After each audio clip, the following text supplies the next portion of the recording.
Hello friends, welcome to my YouTube channel Bahubali nursing classes. आज का हमारा टॉपिक है बॉडी फ्लूइड। क्या है हमारा topic? Body fluid.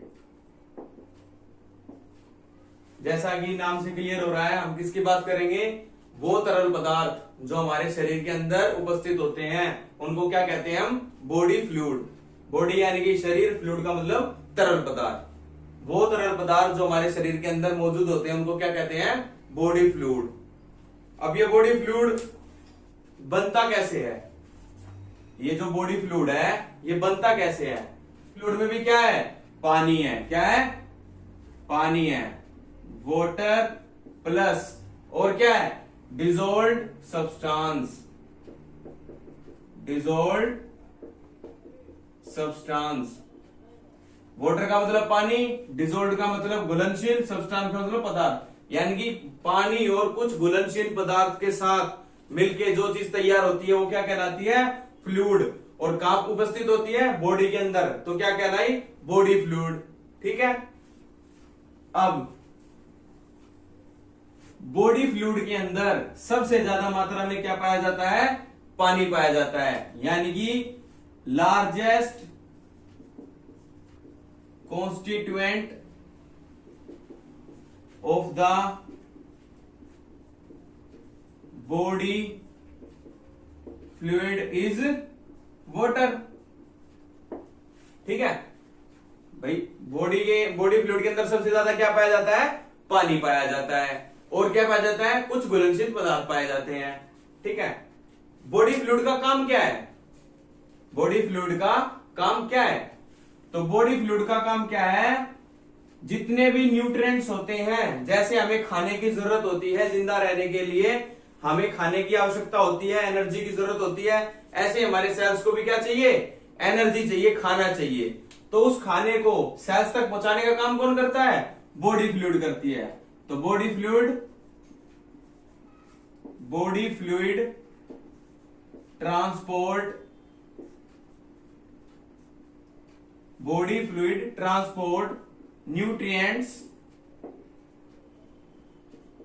Nutrients to the cell. खाना पहुंचा दिया सेल तक। और जैसे हम खाना खाते हैं उसके बाद क्या करते हैं? वेस्ट प्रोडक्ट को एक्सक्रीट करते हैं। तो यहां से भी क्या होगा? वेस्ट प्रोडक्ट क्या होगा? एक्सक्रीट होगा। And waste product carry from the cell. Nutrients पहुंचाती है सेल को और वहां से जो इकट्ठा हुआ वेस्ट प्रोडक्ट है उसको कैरी करके लेके जाता है कौन? Body fluid. तो ये इसका क्या था? फंक्शन था। यहां से कई बार क्या आ जाता है? क्वेश्चन पूछ लिया जाता है। अडल्ट के अंदर 60% वेट उसकी बॉडी का क्या होगा? बॉडी फ्लूइड का होगा। 60% ऑफ बॉडी वेट। मतलब अगर कोई 100 kg का अडल्ट है तो उसके अंदर कितना होगा? 60% ऑफ बॉडी वेट क्या होगा? उसका बॉडी फ्लूइड होगा। तो कितना हुआ ये? 60 kg। उसके अंदर बॉडी फ्लूइड कितना है? 60 kg। ठीक है। ऐसे ही ओल्डर अडल्ट में या ओल्डर में 55% ऑफ बॉडी वेट। यहीं से समझ लो, आसान है कि 100 kg का कोई ओल्डर है, उसमें 55 kg वेट किसका होगा? बॉडी फ्लूइड का होगा। और इन्फेंट में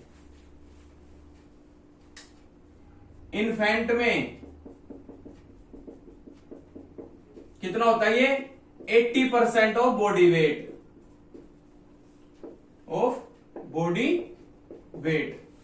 ठीक है। अब बात करते हैं बॉडी के अंदर ये फ्लूइड कहां कहां उपस्थित होता है। ये जो बॉडी फ्लूइड है ये शरीर के अंदर कहां कहां उपस्थित होता है उसको बोलते हैं बॉडी फ्लूइड कंपार्टमेंट। क्या बोलते हैं, बॉडी फ्लूइड कंपार्टमेंट्स।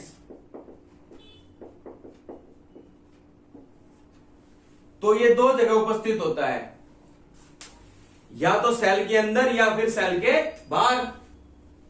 तो ये दो जगह उपस्थित होता है, आईसीएफ और ईसीएफ। आईसीएफ का मतलब होता है इंट्रासेलुलर फ्लूइड, इंट्रासेलुलर फ्लूइड। और ईसीएफ का मतलब होता है एक्स्ट्रा सेलुलर फ्लूइड। मतलब कि जो तरल पदार्थ सेल के अंदर पाया जाता है उसको क्या कहते हैं, आईसीएफ या फिर इंट्रासेलुलर फ्लूइड। जो तरल पदार्थ सेल के बाहर पाया जाता है उसको क्या बोलते हैं, एक्स्ट्रा सेलुलर फ्लूइड। अब इंट्रासेलुलर तो समझ में आ गया भाई, सेल के अंदर होगा, लेकिन एक्स्ट्रा सेलुलर यानी कि सेल के बाहर कहां, ईसीएफ कहां पाया जाएगा, इंटरसीटियल फ्लूइड और ब्लड और ट्रांससेलुलर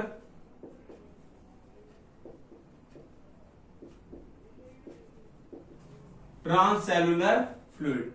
इंटरसीटियल फ्लूइड क्या होता है, बिटवीन द सेल, यानी कि एक सेल ये है और एक सेल ये है, इन दोनों के बीच में जो ये फ्लूइड है ये क्या कहलाएगा, इंटरसीटियल फ्लूइड।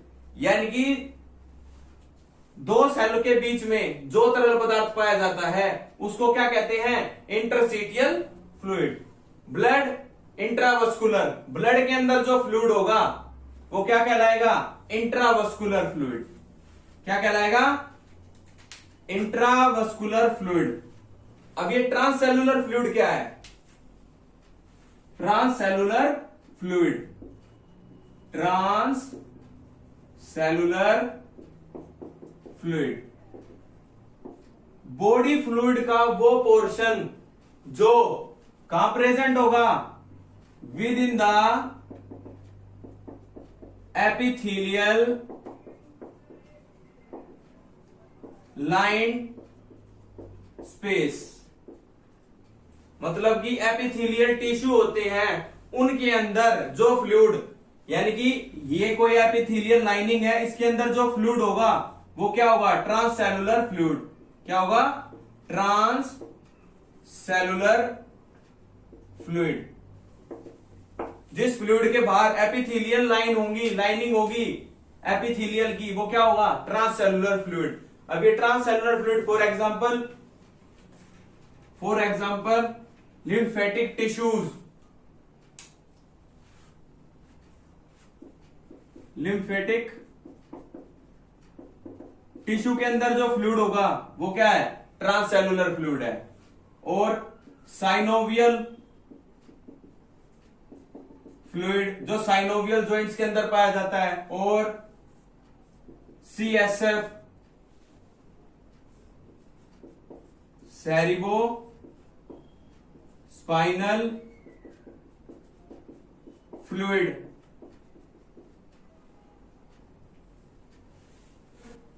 आई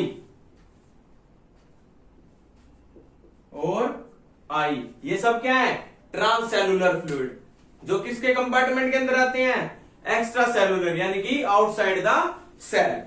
ध्यान रखना, ईसीएफ के अंदर sodium chloride and glucose in large amount. Sodium के अंदर ईसीएफ के अंदर सोडियम क्लोराइड और ग्लूकोज की मात्रा क्या होती है, अधिक होती है। तो साहब आईसीएफ के अंदर किसकी मात्रा अधिक होगी, अभी बता देंगे। आईसीएफ के अंदर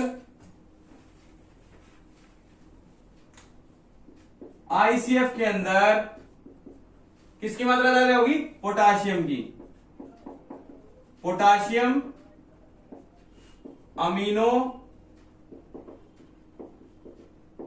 and protein in large amount.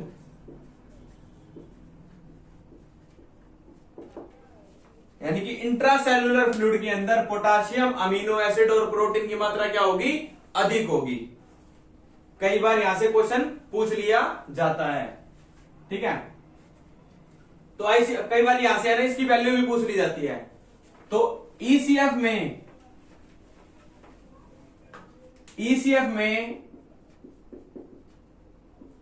Sodium की मात्रा कितनी होती है?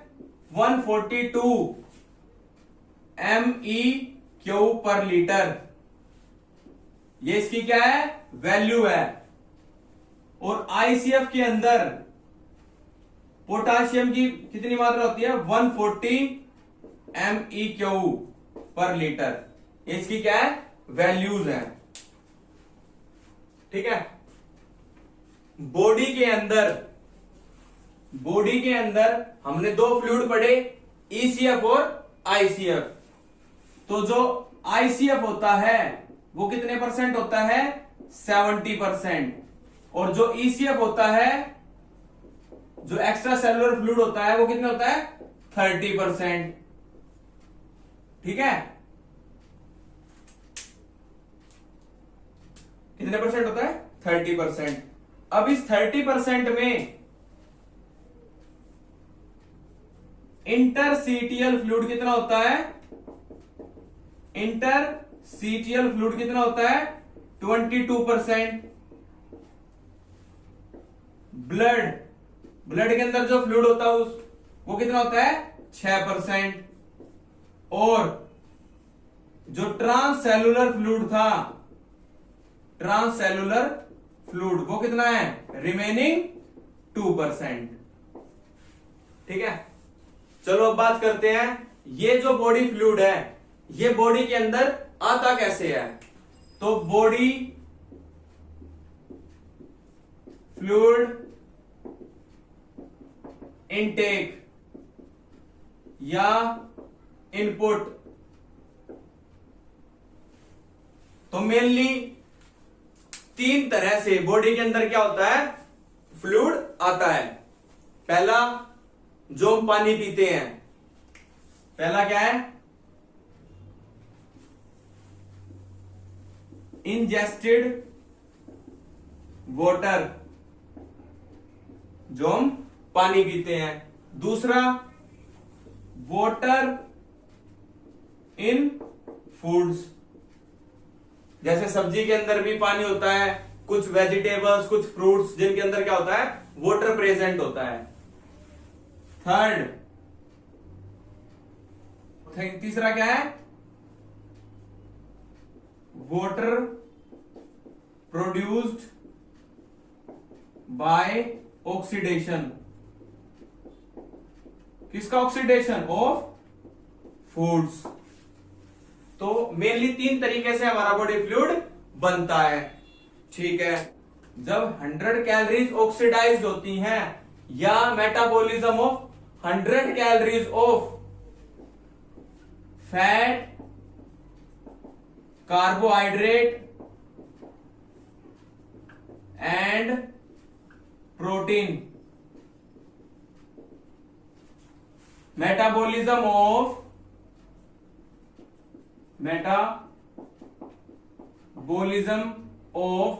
100 calorie of fat, carbohydrate and protein, तो कितना प्रोड्यूस होगा? देन प्रोड्यूस्ड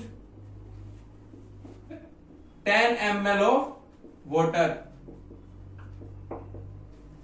मतलब जब 100 कैलोरीज ऑक्सीडाइज, मतलब कि जब फैट, कार्बोहाइड्रेट, प्रोटीन ऑक्सीडाइज्ड होके 100 कैलोरीज एनर्जी बनाती हैं, तो तब क्या बनता है? 10 ml पानी भी बनता है, ठीक है। ये तो बात कर ली हमने पानी हमारी बॉडी के अंदर आया कैसे। अब हमारी बॉडी के अंदर पानी अगर आता जाएगा तो कहां रखेंगे? तो साथ साथ क्या जाता है? वापिस भी निकलता जाता है, ठीक है। तो ये तो बात कर ली हमने इनपुट की। अब बॉडी फ्लूइड आउटपुट कैसे होता है, बाहर कैसे निकलता है बॉडी से।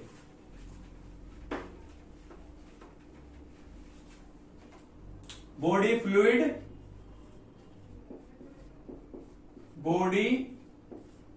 फ्लूइड आउटपुट,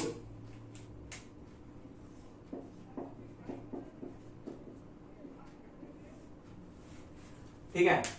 जैसे स्किन के द्वारा स्वेट आता है, पसीना आता है, ये क्या है, इनसेंसिबल है। क्या है, इनसेंसिबल लॉस है, हमें नहीं पता चलता, इनवॉलेंट्री है, हम नहीं चाहते हमारा पसीना आए, लेकिन क्या होता है, पसीना आता है, एनवायरमेंटल फैक्टर है, ठीक है। ज्यादा गर्मी लगती है तो बॉडी के अंदर से क्या होता है, स्वेटिंग होनी स्टार्ट हो जाती है, पहली बात। दूसरी बात, लंग्स के द्वारा भी क्या होगा, इनसेंसिबल लॉस होगा, हम नहीं चाहते, हमें पता भी नहीं है, लेकिन जैसे हम ब्रीथिंग करते हैं, सांस लेते हैं, तो हम सांस क्या करते हैं, एक्सपायर्ड भी करते हैं, यानी कि छोड़ते भी हैं। तो जब सांस हम छोड़ेंगे तो उस एक्सपायर्ड एयर में क्या होंगे, वाटर वेपर्स होंगे। तो उस वाटर वेपर्स में क्या लूज हुआ, हमारा पानी लूज हुआ, पानी का लॉस हुआ ना। बॉडी के अंदर से जब वाटर वेपर्स बाहर गए तो वाटर वेपर्स किसके बनते हैं, पानी के बनते हैं, तो वाटर लॉस हुआ। Third, kidney plays an important role, किस चीज के लिए, for maintaining fluid and electrolyte balance. तो किडनी क्या करती है, इलेक्ट्रोलाइट और फ्लूइड का क्या करती है, बैलेंस करती है, excrete large amount of fluid. Body के अंदर लार्ज अमाउंट ऑफ फ्लूइड का एक्सक्रीशन का काम कौन करता है, किडनी करती है। अब बात कहोगे कि सर जीआई ट्रैक्ट, हम खाना खाते हैं, वेस्ट प्रोडक्ट बाहर जाता है, उसके साथ भी तो पानी निकलता होगा, बिल्कुल निकलता है, लेकिन जीआई ट्रैक्ट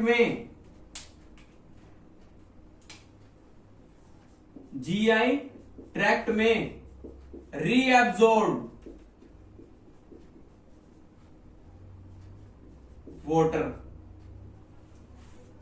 जीआई ट्रैक्ट में क्या हो जाएगा, जो वाटर रिलीज हुआ है ड्यूरिंग डाइजेशन, वो क्या हो जाता है, गैस्ट्रोइंटेस्टाइनल ट्रैक्ट में रीएब्सॉर्ब्ड हो जाता है।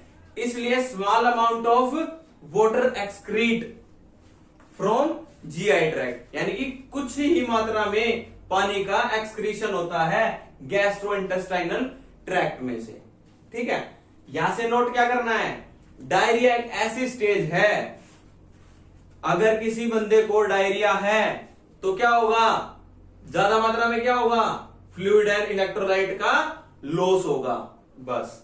तो ये हमारा टॉपिक था बॉडी फ्लूइड। नेक्स्ट क्लास में हम बात करेंगे इलेक्ट्रोलाइट्स की। इलेक्ट्रोलाइट्स क्या होते, क्या है, उनके डिसऑर्डर क्या है, और बॉडी के अंदर कैसे पता चलता है। मोस्ट इंपोर्टेंट टॉपिक है, वहां से क्वेश्चन जरूर जरूर जरूर पूछे जाते हैं। Thank you for watching my video.